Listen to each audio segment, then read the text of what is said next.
In the 2000s, you could tune into MTV and find Steve-O piercing his cheek with a fishhook, friends tying ropes to their genitals, and brutal accidents like it was nothing. Like the time Tony Hawk tried to conquer the loop of death in a gorilla suit. There's blood all over my eye and my face. I know, man. You're gonna be okay, though. Every time they would move me, there was this searing pain going through my hip.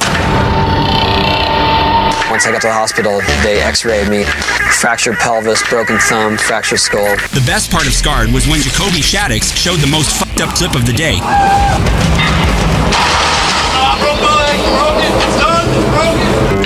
They found that I've shattered pretty much my tibia and my fib.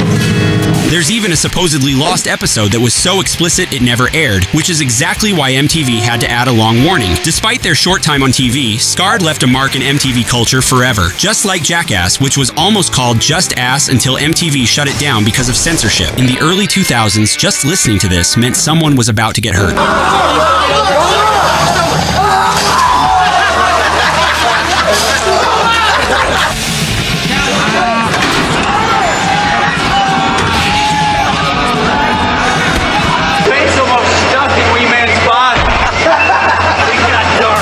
Jackass was born in the most absurd way. Johnny Knoxville wanted to test self-defense gear like pepper spray, a taser, and a bulletproof vest for a magazine article. Big Brother liked the idea, but told him to film it instead. Then MTV saw the potential for a show, and that's how all these stunts became a reality.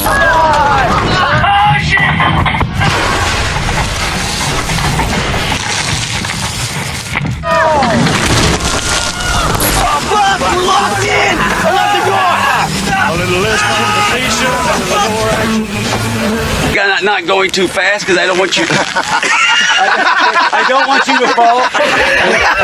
Despite the constant warnings, fans still imitated the stunts, and some even died doing it. Like the case of Stephen Paul, a 15-year-old who climbed onto the hood of a moving car, lost his balance, fell onto the pavement, and got run over. But the show didn't end because of the tragic deaths. It was canceled in 2002 because Johnny Knoxville decided to stop. But Jackass never really died. The crew made multiple movies, and even Steve-O showed up in another MTV classic. Celebrity Deathmatch aired on TV in 1998, back when parents thought cartoons were automatically safe for kids. The show featured celebrities fighting WWE style, but way more ridiculous, like when Chris Rock used paper to defeat The Rock, or the time Kelly Osbourne defeated Mary-Kate by throwing a cupcake to her, making fun of her eating disorders. It even had two iconic commentators, Johnny Gomez and Nick Diamond, who were straight-up national treasures. What is going on with everybody's facial hair tonight? I do not know what you mean. And the similarities with the clay figures and the stars were amazing. Just look at the detail on Steve-O's tattoos. His battle against Andy Milonakis was epic. And not only did he dub the scene, but in the part where he puts on a glove full of ants, he supposedly did it in real life while recording.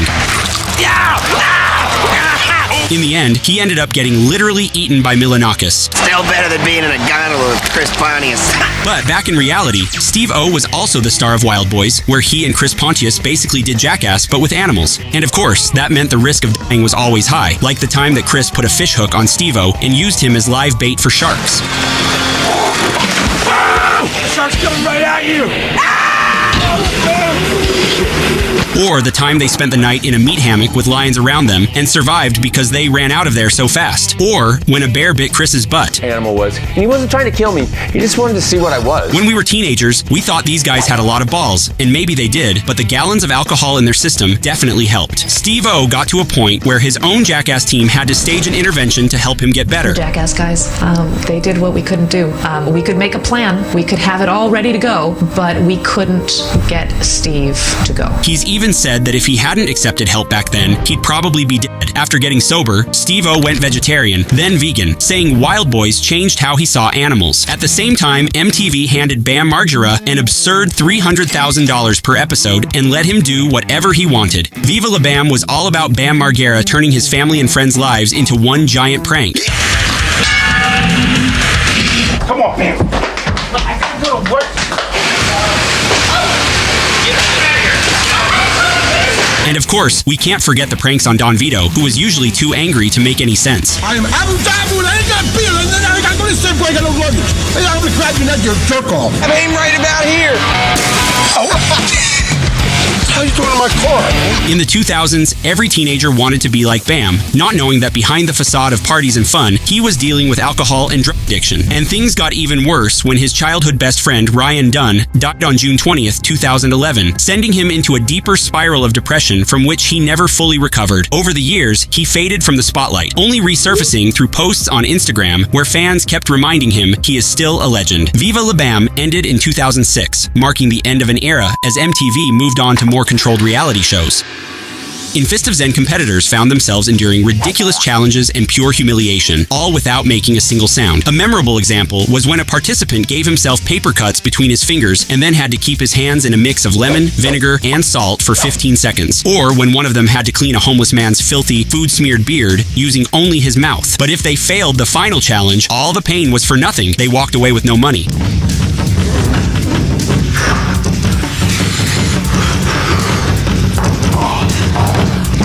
But if they pulled it off, they could take home up to $1,200. The show only lasted 2 seasons, and a few years later, MTV introduced Silent Library,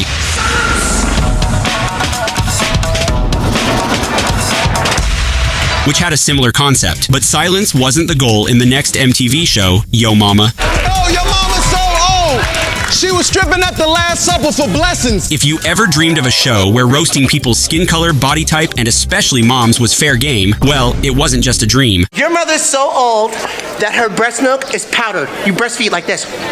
In Yo Momma, host Wilmer Valderrama searched the streets of America looking for the 2 best trash talkers in the city. Then he'd take them to each other's houses to dig up dirt and casually meet the moms they'd be roasting later on the show. Yeah, you know what?